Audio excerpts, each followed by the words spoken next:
Last video में हमने purchase किस तरीके से ऐड करते हैं वो सीखा था। तो आज हम पीओएस सेल्स मॉड्यूल्स पे काम करते हैं। मतलब हमने वॉकिंग कस्टमर को सेल करना है या फिर हम किसी एक पर्टिकुलर कस्टमर को सेल आउट कर देते हैं। ठीक है, ये मैं चेक राइट कर डालता हूँ। हमने वही 25 kg वाला जो पार्ट है सिलेंडर, ठीक है, उसी को सोर्ट आउट करना है। ठीक है, तो ये हमारे पास फील्ड है, ये एम्प्टी है, वो राइट किया जा रहा है। ठीक है, मैं इसको 5 सिलेंडर्स इशू करता हूँ। ठीक है, तो 5200 रुपया 5, ये मैंने साथ ही मेंशन किया हुआ है। ठीक है, आपको सारी डिटेल्स नजर आ रही होंगी। ठीक है, आपके पास डिस्प्ले कम से कम जो है ना 21-24 इंचेस का होना चाहिए जिसपे आप ये सॉफ्टवेयर यूज कर रहे हो। ठीक है, तो आपने एक चीज नहीं नोट की। ठीक है, ये हमारे पास रनिंग टाइम पे जो है ना 30 फील्ड है और 10 जो है वो एम्प्टी सिलेंडर्स एग्जिस्टेड है। ठीक है, अब यहाँ पे बहुत मजे की चीज है कि ये सिलेंडर्स जो है कंपनी के सिलेंडर हैं या उसके ओनली सिलेंडर्स हैं। ठीक है,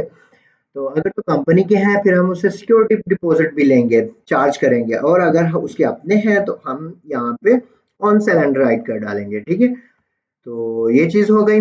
ठीक है, यहाँ पे हम उसको अगर कोई डिस्काउंट करना चाहते हैं, कोई एक्स्ट्रा एक्सपेंसेस लगाना चाहते हैं, लाइक हम बिल्टी करते हैं, हम उसको कहते हैं कि भाई घर पे पहुंच जाएंगे सिलेंडर्स। ठीक है, तो हम यहाँ पे उसको खर्चा भी डाल देते हैं।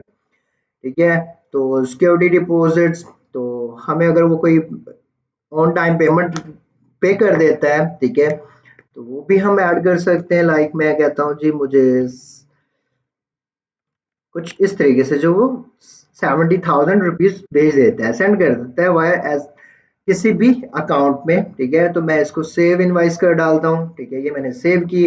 अब मेरे पास दो प्रिंटिंग है, थर्मल भी है और प्रिंटिंग लाइव भी है। ठीक है, ये थर्मल्स की प्रिंटिंग है। ठीक है, तो आपको अच्छे से समझ आ जाएगी। आप थर्मल लगाएंगे तो उस पर डिटेल्स ऐड होंगी। ठीक है, तो इसको मैं क्लोज करता हूँ।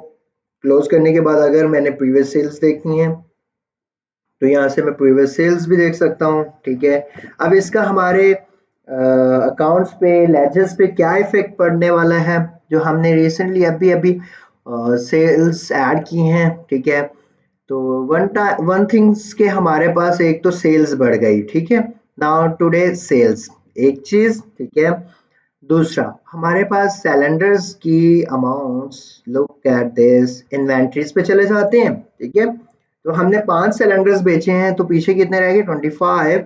एम्प्टी सिलेंडर्स कितने हो गए। ठीक है, तो इश्यूड सिलेंडर्स कितने हैं, ये डिटेल्स हमारे पास आ गई। हम इसका लेजर राइट कर देते हैं। ठीक है, अब हमारे पास एम्प्टी सिलेंडर इस सेंस में नहीं है कि हमारे पास, ठीक है, हमने रिटर्न लेनी है इस सिलेंडर्स की ना एम्प्टी की, इसलिए हमारे पास अभी एम्प्टी है। ठीक है, तो फील्ड थे 30 लेकिन हमने सेल आउट कर दिए। ठीक है, तो सेल आउट होने के बाद हमारे पास 25 रह गए। अगर हम इसका लेजर चेक करें तो हमारे पास क्रॉस चेक रिपोर्ट निकल के आएगी कि भाई सेल किए थे, एक चीज। दूसरा किस इनवाइस पे सेल किए, इस इनवाइस पे सेल किए, कितने सेल किए, 5 सेल किए। ठीक है, 35 कैसे बन रहे हैं ये लिखा हुआ आ रहा है। ओके फाइन, इस चीज की आपको समझ आ चुकी होगी। हमने किस पर्सन से, किस पार्टी से, ये किस पार्टी को हमने सेल किए हैं, क्योंकि आपसे मोस्टली रेस्टोरेंट वाले लेते हैं। ठीक है, तो यहाँ पे आपने वो रेस्टोरेंट का नेम राइट किया होना है।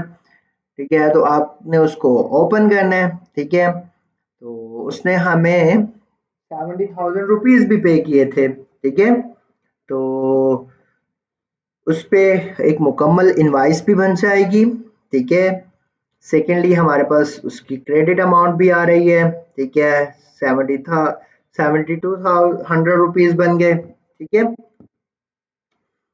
यहाँ पे दो एंट्रीज इस मद में डली हैं कि ये सेल्स थी। ठीक है, उसमें से उसने कुछ हमें रिटर्न कर डाली। ठीक है, तो होपली आपको लेजर्स अकाउंट की भी समझ आ चुकी होगी। तो इसके साथ साथ जो है ना हमारी परचेज भी ऐड अप हो रही हैं। ठीक है, सेल्स भी ऐड अप हो रही हैं। रिटर्न्स मॉड्यूल्स आने वाली वीडियोस में आपको शो करूंगा। ठीक है, सिलेंडर्स की रिपोर्ट्स बहुत डिटेल्स में हैं, आप इससे भी काफी फायदा उठा सकते हैं। होपली आपको समझ आ रही होगी इस सिस्टम की। Well, best of luck, enjoy करें।